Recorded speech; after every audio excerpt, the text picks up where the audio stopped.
இன்னைக்கு 3 டாட் எப்படி ஸ்டிச் பண்றது அப்படிங்கறது தான் வீடியோவா பார்க்க போறோம்.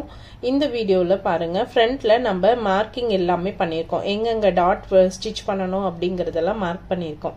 சோ எப்பவுமே அந்த பர்ஸ்ட் டாட்டை வந்து நம்ம வந்து 1.5 இன்ச் வந்து கேப் விட்டு ஸ்டிச் பண்ணி லைன் போட்டிருப்போம் இல்லையா, ஸ்ட்ரெயிட்டா நம்ம லைன் போட்டிருப்போம். சோ நீங்க அந்த ஸ்ட்ரெயிட்டா நம்ம தையல் போடாம இப்ப நான் வரைஞ்ச மாதிரி ஒரு சின்ன கர்வ் கொடுத்து மேல வரைக்கும் கொண்டு வந்து அந்த ஸ்டிச்சை நீங்க முடிக்கணும். அப்படி அந்த ஸ்டிச்சை வந்து மேல வரைக்கும் எலும்பி வந்து நீங்க நிறுத்துறீங்கன்னா நமக்கு பிரின்சஸ் கட்ல எப்படி வந்து டாட் வந்து பிளண்டடா நமக்கு வருதோ அந்த மாதிரி இந்த ஸ்டிச்சை நீங்க இப்படி வந்து தைக்கும் போது உங்களுக்கு பிளண்டடா இருக்கும். அந்த பர்ஸ்ட் ஷேப் வந்து உங்களுக்கு ஷார்ப்பா இல்லாம பிளண்டடா அழகா நமக்கு நீட் பினிஷ்ல உங்களுக்கு தெரியும். டபுள் ஸ்டிச் போட்டுக்கோங்க எப்பயுமே வந்து டாட் பிடிக்கும் போது.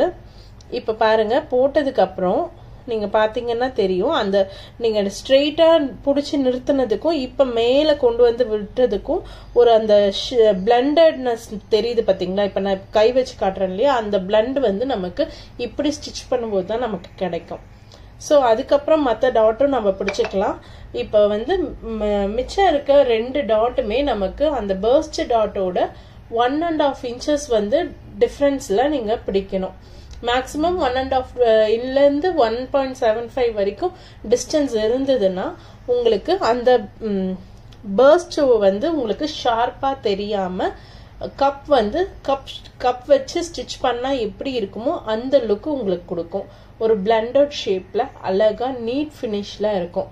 பிரின்சஸ் கட் ஸ்டிச் பண்ணா என்ன லுக் வருமோ அந்த லுக் வந்து இந்த மாதிரி நீங்க ஸ்டிச் பண்ணும்போது உங்களுக்கு இருக்கும்.